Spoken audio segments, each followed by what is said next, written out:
everyone, my name is Alex Wolf, and welcome to this course ASP.NET Core 3, the MVC Request Life Cycle. The primary goal of this course is to empower .NET developers with a better understanding of the MVC framework.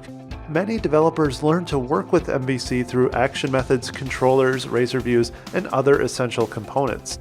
This is certainly a great place to start, but as the complexity of your projects increases, you'll quickly require deeper knowledge of how these framework features work internally.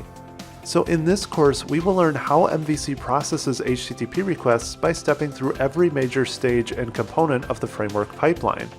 We'll cover topics like how middleware supports an incoming request through application-level services. We'll also see how the new endpoint routing system is implemented through middleware and how an action method is really selected for execution through that process. This course will also explore how controllers are created and initialized and how the selected action method defines a response for that incoming request. Finally, we will see how action results finally render out that response type to the client. By the end of this course, you'll gain a much deeper understanding of how MVC works as a whole and how each of the features we use day to day are implemented internally. Now, this course assumes you do have a basic working knowledge of MVC.